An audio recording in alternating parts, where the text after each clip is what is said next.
Essentially, the objective of a crit is to critically reflect on the creative process. I think a crit is a chance for lots of people to get together and look at the work that's been produced over a certain amount of time, and it's a time where you're looking for maybe negative but constructive feedback. It's art school and it's a social education. Sometimes the best things come from a crit when people are just allowed to talk freely and openly. And people might see something that's interesting in your work that you haven't seen before. But also it's quite satisfying when what you're trying to say about a piece is understood by the audience. People do really enjoy it. It can become quite kind of addictive. The first project I did on a graphic design course in first year went really well, and I think it might have been like a stroke of luck. So that crit was lovely, and they said some really great things. But also you can have really bad crits, and often it's when you don't feel as sure about your work yourself. Yeah, I think my worst crit was when I was called a hippie, and they said that my work was, very hippie-ish, and I didn't like that. But again, it was because I hadn't done enough work. Sometimes you can go in and be really happy with your work, and then when people start to question it or open up other avenues to you, it can totally confuse you.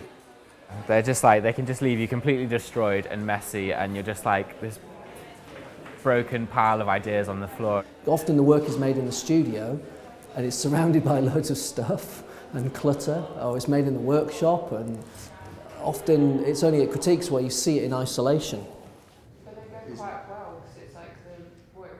What's quite useful is because when you're studying in an educational setting, it's really easy to lose sight of what it is you're actually doing. So what a crit allows you to do is it allows you to reflect on the processes of making that you're not necessarily aware of whilst you're actually doing it. Most artists usually leave art school with a network of friends they can rely upon, and usually end up sharing studios with each other, and usually with people they've trusted through critiques, weirdly enough. I think as much as possible, the person the crit is focused on should be silent. I had a silent crit a couple of weeks ago. A silent crit is a crit where you don't explain the work. You have to just take notes on what people are saying. And I got lots of positive feedback. The class said all of the things that I wanted them to. My first crit, people didn't, because I did this installation with rubbish, and people didn't really understand what was my work and what was going on. I do empathise with people when they're showing something, and particularly when nobody is really understanding what the work does. But usually when it doesn't go well for somebody, it's because they haven't spent time with the work beforehand. I guess if I've done lots of work, then it's not so bad. But if I'm feeling a bit lost, or I don't really know where I am, then a crit's about 100 times worse.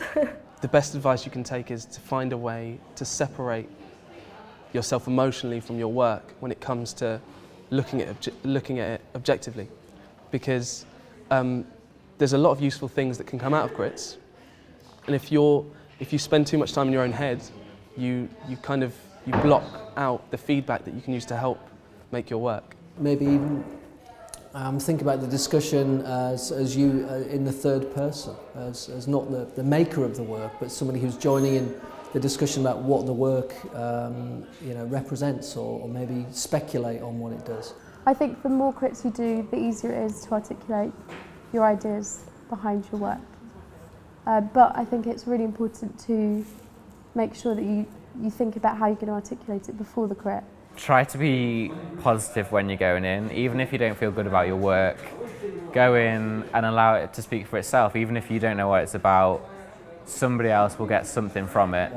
Take notes. Do as much work beforehand, and to actually just go to them. If you're open to people's criticism, constructive criticism, it can actually be beneficial for your future progress.